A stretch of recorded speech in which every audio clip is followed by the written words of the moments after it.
Ladies and gentlemen, good evening and welcome back to our YouTube channel once again.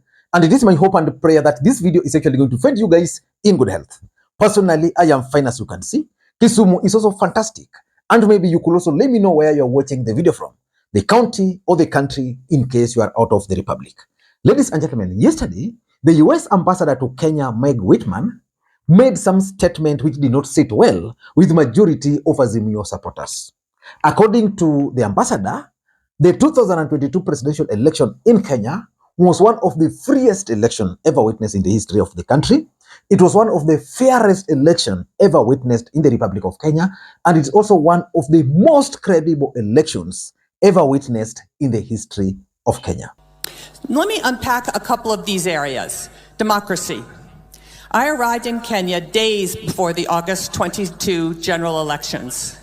What I witnessed was nothing short of remarkable. Kenya held what many analysts and commentators say was the freest, fairest, and most credible election in Kenyan history.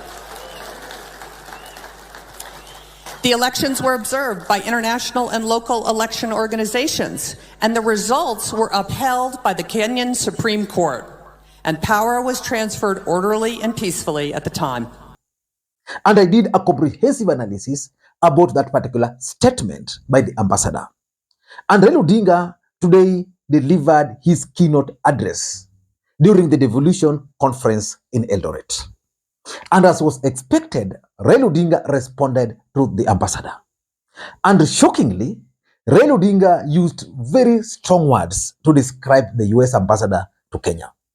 Raila Odinga used the word rogue ambassador. We are now talking of a rogue ambassador of one of the most powerful nations in the world. Raila Odinga referred to her as rogue ambassador. And Raila Odinga did not end there. Raila Odinga also told her to shut her mouth. In this video, I want us to do a critical analysis about that particular response by Raila Odinga. Because if you paid very close attention to Raila Odinga's speech, it was clear that Raila Odinga was going to respond. From the opening statement, just pay very close attention to Raila Odinga's opening statement, referring to Nyani Haoni Kundole. Summits that you have held. So I was very happy to come again here today. Now, before I say anything else, I just want to introduce those who have come with me.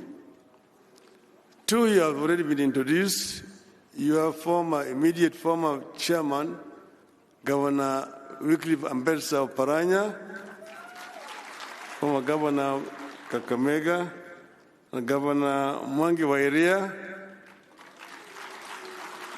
But I'm also here with the former Minister for Defense, the leader of DNA Party, Honorable Eugene Wamalwa. I'm also here with the chairman of Roots Party, Professor George Wajakoya.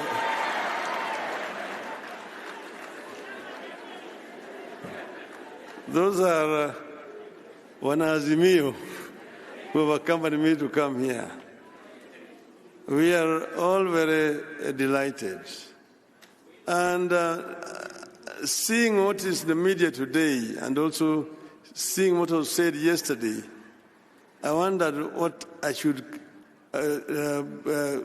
term my talk to you today. I looked at all the messages were given yesterday, and I said, maybe, it's like Swahili say, that Nyani Haoni Kundule. That means that baboon does not see his back or his buttocks. So when the baboons are up on the tree, the one which is lower down looks at the one which is higher up and saying, ngef, ngef. And laughs at the other one saying that his buttocks are red. And he does not know that his buttocks are also red. This is what I saw yesterday. And maybe when I talk, you would realize what I mean. Now, from that opening statement alone, it was clear that Raila Odinga was going to go after someone. I never thought at that moment that he was going to go for the neck of the ambassador. Now listening to Raila Odinga dismantling the ambassador, and he combined the ambassador with the governor koti moja. Referring to what Governor Jonathan B. said, the host governor, that they are expecting bumper harvest in this region because they did mandamanos in the farms instead of doing the mandamanos on the streets, also carrying sufurias. I want to tell him that this katiba that we have is a product of mandamano.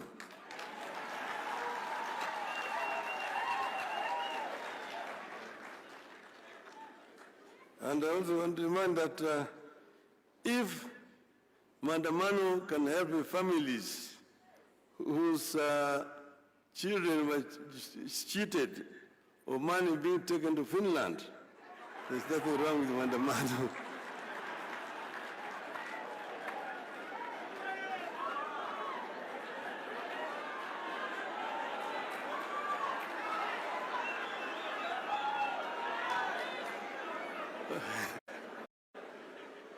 What is wrong is police brutality. And finally, I want to tell a rogue ambassador, leave Kenyans alone. If Mandamano can lead to a dialogue between Ichungwa and Kalonzo, everything is good with Mandamano. Tell the rogue ambassador, Kenya is not United States. Kenya is not a colony of the United States. Keep your mouth shut when you're here. Otherwise, you will be called.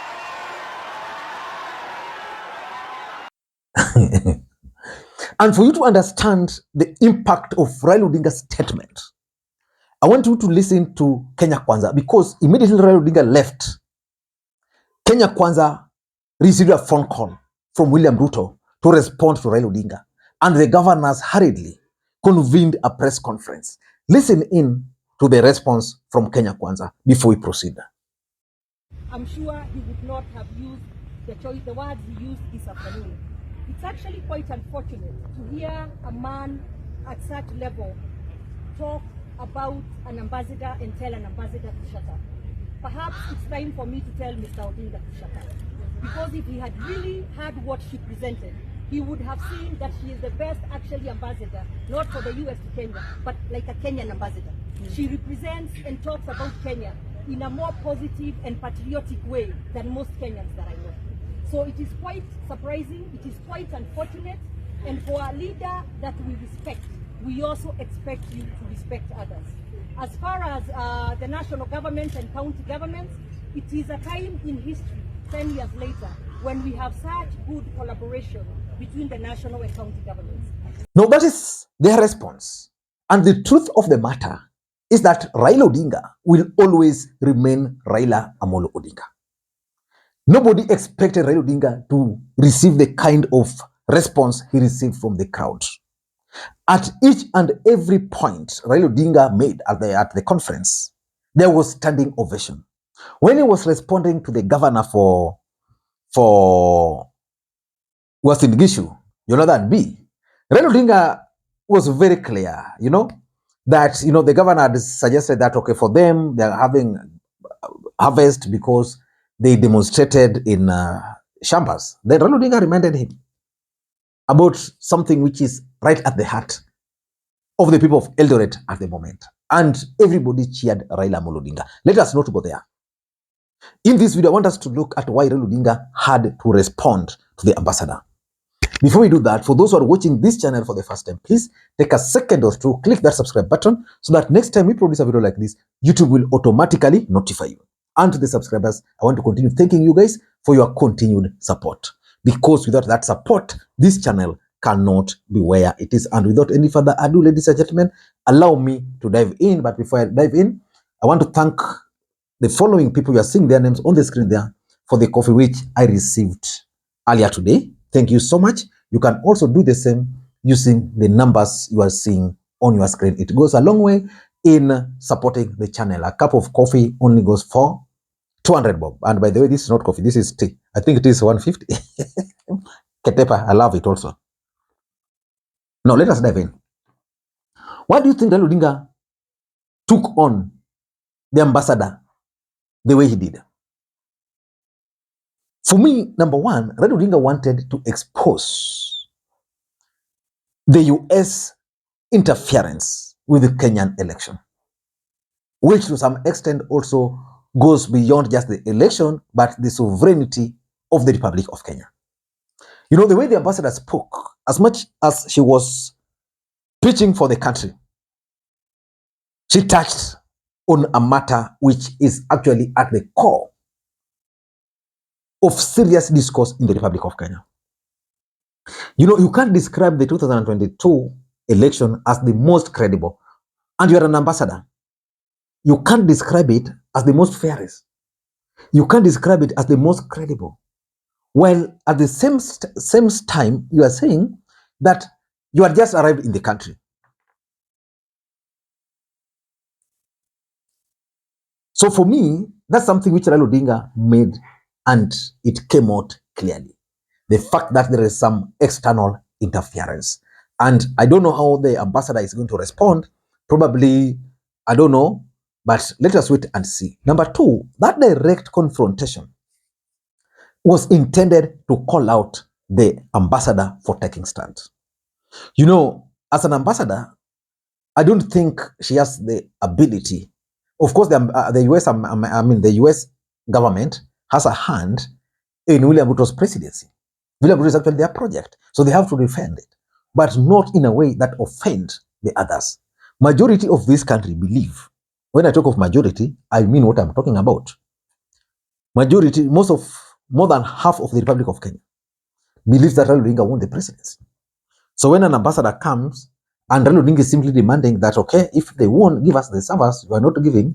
So that direct confrontation is actually calling the US government out on this particular matter. So I'll be waiting to see how the relationship between Raila and the US government is going to proceed moving forward. Number three, I also tend to think that what Raila Odinga was trying to do, he was trying to call out the US government on their silence on police brutality targeting the demonstrators. Because if Meg Whitman wants Kenyans to believe that the elections were free and fair and that Kenya is the best country to invest in, and that she described Kenya as one of the most democratic country in Africa, then you can't talk of most democratic country when demonstrators are being brutally hit by the police, brutally targeted by the police. So I think that's something which came out, and that's why he made reference to the mandamanos in Eldoret. And lastly, I also tend to think that Raila Odinga didn't want the US government or the ambassador to run away with the narrative that the Kenyan election was free and fair. So when Raila made the reference of a rogue, it was clear that now the conversation changed. And that's why even Kenya Kwanza had to convene that press conference very fast. Everything then changed. So that the narrative is now not about the most free, the most credible, and the most fair election. It's about now a rogue ambassador. When you talk of ambassador as rogue, it means she's doing just things on her way without even due consideration. I don't know what you think. That's my take. And again, why do you think Mandago was arrested and released? PR. Let us come with that video in my next analysis. Thank you guys, and may you have a good day. Bye-bye.